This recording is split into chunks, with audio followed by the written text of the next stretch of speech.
De quoi je me mêle sur rmc.fr et 01net TV. François Sorel. Merci d'être avec nous de Quoi je mail, l'actualité high-tech. Et encore une fois, je suis ravi de vous retrouver pour cette nouvelle saison.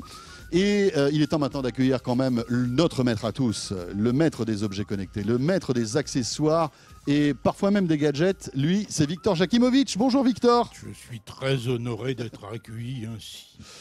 C'est la moindre des choses quand même, mon cher Victor. Victor qui, encore une fois cette année, nous promet un maximum de nouveautés. Vous vous êtes engagé, vous avez signé de votre sang, il n'y a pas de souci. Victor, un spécial Nick aujourd'hui. Alors attention, il n'y a rien de, on va dire, de bizarre. Ou de... Non, voilà, Nick, c'est quoi exactement? Quelle est cette domination que vous avez inventée? Les n'importe quoi connectés. Ah, les n'importe quoi connectés, parce que vous savez que on vit dans une ère géniale où on a des objets connectés qui servent à quelque chose parfois, et on a plein d'objets connectés qui servent un peu moins à quelque chose, mais qui forcément donc deviennent indispensables. Ouais. Puisqu'on le sait, quand ça sert à rien, c'est indispensable. Oui, mais ça disparaît aussi. C'est un peu ce qu'on a vu d'ailleurs à l'IFA cette année, où il y avait beaucoup d'objets connectés, mais il y en avait pas mal qui avaient disparu également, et il y avait une certaine concentration, parce que ceux qui servent à rien finissent tôt ou tard quand même par disparaître. Et c'est parfois mais c'est normal. Tant mieux. Et puis c'est un peu le cycle de la high-tech. Il y a plein de choses qui arrivent, qui servent à rien, et qui inspirent peut-être d'autres après pour faire quelque chose qui sert à quelque chose. Ça génère en évolution. Quand on parlait de la reconnaissance vocale, c'est sorti il y a une dizaine d'années dans des télécommandes de télé. Puis ça a disparu. Puis là, ça revient. C'était même sur des Nokia. Moi, je me souviens des petits Nokia. Il y avait la reconnaissance vocale à l'époque, qui était très sommaire, mais qui servait à quelque chose. Bon. Victor, on va commencer par un petit objet connecté qui est là, que vous avez en main, qui est très beau. Vous allez voir, il va s'allumer en théorie, voilà. Ouais. Et qui permet de mesurer la qualité de l'air à la maison.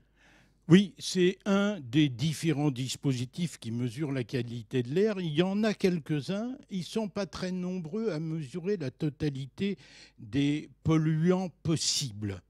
Oui, parce qu'il existe plein de types de polluants et qui n'ont pas les mêmes dangers les uns par rapport aux autres, qui n'ont pas les mêmes niveaux. Donc, des vrais mesureurs spécifiquement de qualité de l'air, il y en a somme toute pas beaucoup. Moi, j'en connais 3, mais ouais, celui-ci compris. Alors, en fait, on dit enfin, c'est pas un objet qui sert à rien. Enfin, je veux dire, ça, c'est vraiment un truc qui peut avoir du sens dans la maison. Alors, c'est un truc qui a complètement du sens dans la maison parce que selon la façon dont la qualité de ce que l'on respire, on peut avoir soit des choses très graves, dans le cas par exemple de monoxyde de carbone, où là c'est complètement mortel. On peut avoir des trucs très allergisants avec certains composés organiques volatiles. On peut avoir simplement du mal de tête parce qu'on n'aère pas assez les pièces et que le niveau de CO2 devient trop important. Eh bien, ce Acer Air Monitor mesure à peu près tout ça bien, de façon précise, avec une appli qui est remarquable, qui est très pédagogique, qui est ludique, qui est sympa. Alors, on peut se demander ce que Acer est venu faire dans cette galère de l'air connecté. Il ne faut pas oublier qu'Acer, qui est une grosse marque taïwanaise qui fait plein de trucs, fait entre autres des systèmes de climatisation, des systèmes de purification d'air. Et donc, c'est rigolo parce qu'en France, on ne les connaît pas pour ça. Non, mais ceci est complètement logique chez eux, correspond à un vrai système. Moi, je l'ai trouvé vraiment très bien fait, très bien conçu, à un prix relativement bas, 200 €. C'est moins cher que les concurrents que je lui connais. Je n'ai qu'un reproche, il n'y a pas d'analyse séparée pour le monoxyde de carbone, qui est quand même l'un des produits les plus dangereux. Chaque année, il y a des morts pour cause... D'accord. Donc ça, c'est plutôt chez les détecteurs de fumée un peu haut de gamme où on a il n'y a que chez Nest mais chez Nest aussi, c'est pas si clair que ça. Le monoxyde de carbone, à partir de quel taux, etc. Nest donne pas beaucoup de chiffres là-dessus. C'est-à-dire que là, c'est plutôt la qualité de l'air ambiant mais le monoxyde de carbone, en général, il arrive quand il y a un vrai problème technique à la maison. Hein. Oui, mais... Enfin, je veux dire, si par exemple, il y a une chaudière qui se consume mal, etc. Enfin, absolument. Mais enfin, je regrette qu'il n'y ait pas une extraction spécifique et que ce soit mêlé à d'autres composés organiques volatiles. D'accord. Bon, ceci étant très précis, une appli superbe, ça se met en marche tout seul, ça fonctionne très bien. Et l'objet de surcroît n'est pas laid à regarder, ce qui... Et idéalement, il faudrait en avoir plusieurs, parce que, je veux dire, si on a un appartement avec 2 chambres ou 3 chambres... À 200 € le bout, tu as le droit. Ah ouais, c'est pas donné. Enfin, vaut mieux le mettre déjà, peut-être dans le salon ou dans la pièce à vivre, on va dire. Donc, Acer, c'est disponible déjà ? Oui, ça y est, c'est sorti, c'est dispo. C'est le Air Monitor d'Acer. Hein. Je suis persuadé Monitor, que ça va intéresser quelques-uns, parce que c'est vrai que la pollution de l'air intérieur, c'est un sujet qui commence à prendre, parce que... parce que la pollution de l'air extérieur... et parfois, la pollution de l'air intérieur est plus grave que la pollution de l'air extérieur. Hein. C'est pour ça qu'il faut... En particulier sur le taux de CO2. Et bien sûr, et c'est pour ça qu'il faut ouvrir les fenêtres le plus souvent possible pour aérer. On enchaîne avec, cette fois-ci, un petit objet signé Elgato. Ouais, moi j'aime bien Elgato. On se dit qu'est-ce que c'est que cette boîte espagnole. Alors ça ne se mange pas, hein, Elgato. Pas du tout espagnol, c'est tout à fait californien. Et Elgato est un spécialiste d'objets un peu bizarres, qui cette année d'ailleurs à l'IFA nous a régalé avec une gamme d'objets connectés très bien foutus, tous compatibles HomeKit d'Apple, ce qui est plutôt bien. Là, on est en présence d'un petit thermomètre tout bête, thermomètre bien sûr en degrés ou en degrés Celsius ou Fahrenheit, également mesure de l'humidité, mesure du... Tout petit objet, là aussi, il en faudrait plusieurs par pièce. Et ça, on le met où, ça ? On l'accroche au mur ? On l'accroche au mur, on le pose, c'est joli. Pour l'accrocher au mur, il y a de quoi, c'est prévu. Il y a une pile à l'intérieur. Hein, donc il y a une pile à l'intérieur. On n'est pas obligé d'amener de Comme on est en Bluetooth LE, la pile dure à peu près 1 an. C'est une grosse pile bouton. Pas mal. Alors, Bluetooth LE, c'est connecté à quoi, en fait ? Alors, c'est connecté au smartphone et connecté au réseau, puisque c'est HomeKit. D'accord. Donc en fait, s'il n'y a personne à la maison, ça ne marche pas. Il faut que quelqu'un rentre à la maison, que lui interroge l'appli pour dire tiens, il fait tant de degrés dehors, je vais l'installer. Non, ça fonctionne très directement, très complètement, comme il faut, parce que l'intérêt, c'est aussi de savoir la température intérieure quand on n'est pas là. On est intérieur-extérieur. Je disais, on est IPX3, c'est-à-dire qu'il peut pleuvoir dessus, il n'y a pas de problème. Le président d'Elgato, M. Florian Albrecht, qualifie cet objet de thermomètre de luxe ultra élégant. Il a raison sur l'élégance, il a raison aussi sur le luxe, puisque ce petit objet vaut quand même 70 €. Ce qui fait un peu cher pour connaître, mais bon. Non, mais ça n'en fait pas autant que des tas d'autres systèmes plus sophistiqués. Un Netatmo va nous donner d'autres infos, mais bon, plus cher là aussi, c'est plus cher. D'une part, ce sera plus cher, puis d'autre part, celui-ci est tout petit, mais c'est très joli, très mignon. C'est très mignon. Et c'est très dans on va dire dans le design Apple, très, très épuré, etc. Ouais. Voilà, non, mais ils sont bien, les gens d'Elgato. C'est des gens qui font un bon boulot. Exactement. Et on enchaîne avec Nest maintenant. Avec des caméras. Il y en a 2. Parce qu'il y a eu... ces caméras sont sorties pratiquement avant l'été ou presque au début de l'été. Oui. Qui présentent des nouveautés intéressantes. La Nest Cam IQ en français, n'est-ce pas ? C'est moins joli. Mais... vaut une petite fortune par rapport à toutes les caméras qui lui ressemblent. On va les balancer le prix comme ça au moins. Elle vaut 350 €. Ougloops, une caméra. Alors qu'on trouve des caméras à 50 € aujourd'hui, avec en général de très mauvais logiciels et caméras qui ne marchent pas bien. Mais une bonne caméra avec une belle appli, un truc qui marche bien... Allez, c'est 150-200 €. On est 150-200. Celle-là pourquoi est nettement plus chère. 350 €, Victor ? Alors, parce qu'elle est en 4K. Elle est en 4K. Bien entendu, elle ne stream pas en 4K parce que sinon, votre bande passante, vous la boufferiez en totalité. Donc, elle stream seulement en Full HD. Mais elle enregistre en 4K. Mais elle utilise le capteur 4K pour des tas de choses, d'une part éventuellement pour enregistrer, mais surtout pour pouvoir se balader dans l'image. Comme on a une très bonne définition, on peut zoomer. On peut zoomer dans l'image et théoriquement, on zoome jusqu'à 12 fois.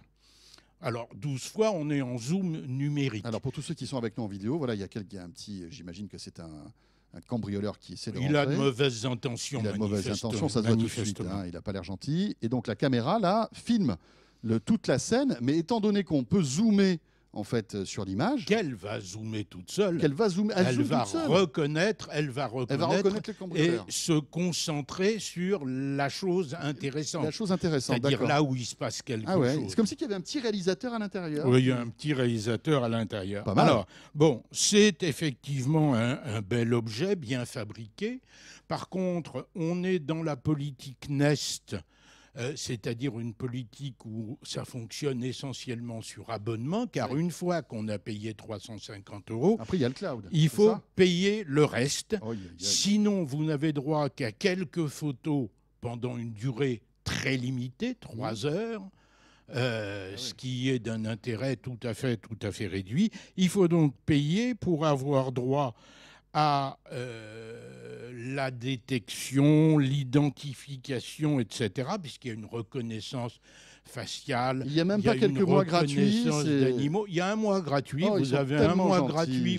Oui, c'est pour vous donner le goût de ce que vous perdrez quand vous ne payerez pas. Parce qu'une caméra à 350 €, ils auraient pu faire un effort quand même. Ils auraient pu nous offrir un an de service. La stratégie de nombre d'Américains, beaucoup de fabricants américains, sont comme ça. L'exception majeure étant Arlo de Netgear, qui, elle, est gratuit sur une durée très raisonnable. Mais bon. D'accord. Voilà, ça c'est pour la NES. Vous aviez une autre caméra. Excellente qualité, excellente couleur. Tout est très bon. Il n'y a pas de mystère. En dehors de ce système d'abonnement, ils disent également que la caméra est HDR. Lorsque je compare sur des images à fort niveau de contraste à d'autres marques, d'autres modèles, c'est moins convaincant que le gain de définition. Ils ont rajouté le logo HDR, mais pour faire beau, quoi, un peu. Peut-être. Allez, on enchaîne avec une autre caméra, Victor. Alors, une autre caméra qui est tout à fait intéressante, qui est la 2e édition de Logitech. Alors là, on n'est plus en 4K. La Circle 2. Non, on n'est plus en 4K. On est sur une caméra qui a un champ de 180 degrés, ce qui est tout à fait intéressant, mais ce n'est pas la première. Elle existe en 2 versions. Vous pouvez l'acheter en filaire, donc avec son fil, mais vous pouvez également l'acheter sur batterie. Il vous en coûtera un peu plus cher. Elle vaut 200 dans un cas, 230 dans l'autre. On peut acheter la batterie séparément si on veut. Donc c'est une caméra transformiste. Mais c'est surtout une caméra, moi, qui m'a beaucoup intéressé, outre ses qualités, par le fait qu'elle dispose d'accessoires tout à fait intelligents. Par exemple, lorsqu'on veut mettre une caméra à l'extérieur, c'est quand même un problème parce qu'il faut amener du courant ou s'occuper de la batterie, vérifier l'étanchéité, un certain nombre de choses. Cette caméra-là, vous la débranchez de son alimentation, vous lui enlevez ce que j'appelle son slip. Pourquoi pas, la petite culotte de la caméra qui est un machin qui l'habille. J'aurais appelé ça coque, mais vous pouvez appeler ça slip si vous voulez. Vous lui mettez... Tout va bien, Victor, à part ça. Oui. Vous lui mettez cet autre slip qui est un accessoire. Cet autre slip va, lui, être fixable sur cette bague qui permet de le fixer sur une vitre. C'est vachement intelligent. Mais comment ça la bague bandeau adhésif va être collée sur la vitre à l'endroit où vous voulez et la caméra va venir se clipser dessus. Moyennant quoi, vous n'aurez bien sûr pas de reflet, vous aurez une parfaite vision sur ce qui se passe dehors tout en ayant une caméra à l'intérieur. Il y a d'autres accessoires intelligents qui permettent également de l'alimenter directement sur la prise de courant. Enfin, ils ont développé, la caméra est bien, Mais surtout, ils ont développé tout un paquet de tout un écosystème. J'espère que les accessoires ne coûtent pas trop cher, parce qu'en général, c'est le défaut de tous ces systèmes-là. Entre 20 et 30 euros l'accessoire, ce qui est relativement décent. Correct. Par contre, là non plus, pas de carte SD, pas de carte micro SD à l'intérieur, et abonnement indispensable pour bénéficier de l'ensemble des possibilités.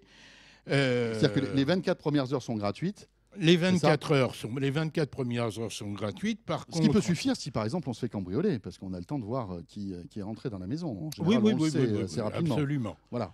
Il y a quand même une option gratuite mais l'option reconnaissance d'animaux, etc., n'est prévue que dans la version d'abonnement la plus chère. Vous avez remarqué comme de plus en plus d'objets, voire même d'automobiles, proposent des options payantes lorsqu'on achète un produit. Regardez la Tesla, la Model 3, j'ai vu qu'elle allait avoir, par exemple, si on veut avoir la conduite autonome, il faudra ajouter plusieurs milliers d'euros, même si tout le hardware est dans la voiture, en fait. Et c'est ça la tendance, j'ai l'impression, chez tous les grands de l'high-tech. On vous vend du soft.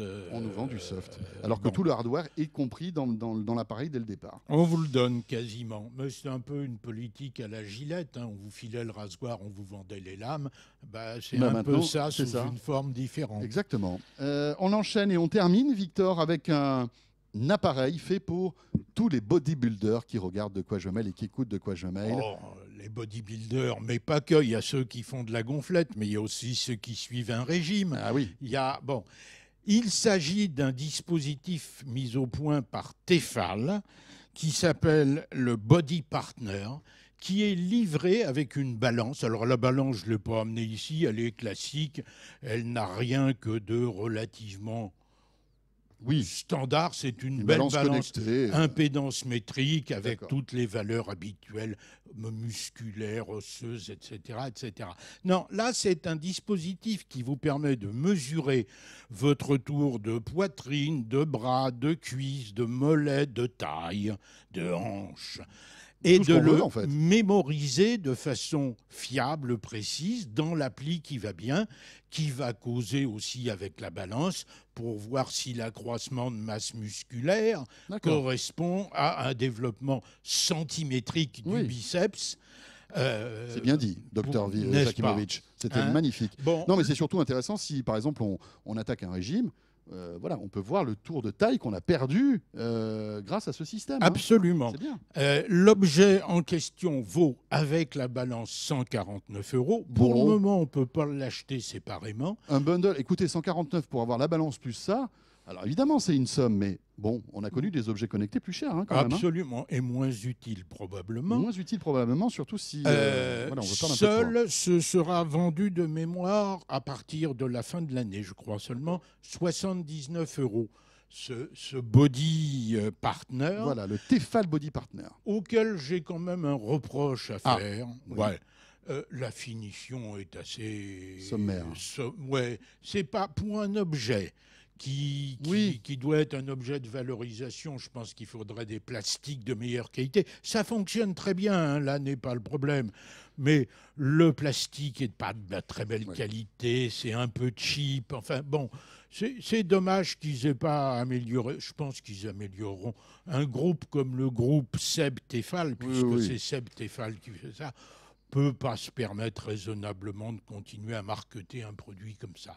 Voilà, le Tefal Body Partner. On essaye, Victor, ou non? On va pas essayer. J'ai essayé, moi. J'ai toutes les mesures dans mon iPhone. Il n'y a pas de problème. Je vais pirater votre téléphone, pour voir ce que ça donne. Victor, merci. De rien, François. On se retrouve très vite, Victor, puisque vous avez encore une moisson de produits high-tech qui va arriver très vite. Quelques-uns, la suite de l'IFA. Voilà, ce De Quoi Je Mêle est terminé. Merci de nous avoir suivis. Vous avez remarqué qu'on a modifié le club de la presse IT. J'espère que ça vous a plu. N'hésitez pas à nous dire ce que vous en pensez sur la page Facebook de Quoi Je Mêle ou bien dans les commentaires sur YouTube. Merci d'être là, fidèle comme chaque week-end. Et on sera là, bien sûr, vendredi prochain. Portez-vous bien. De Quoi Je Me Mêle sur rmc.fr et 01net TV.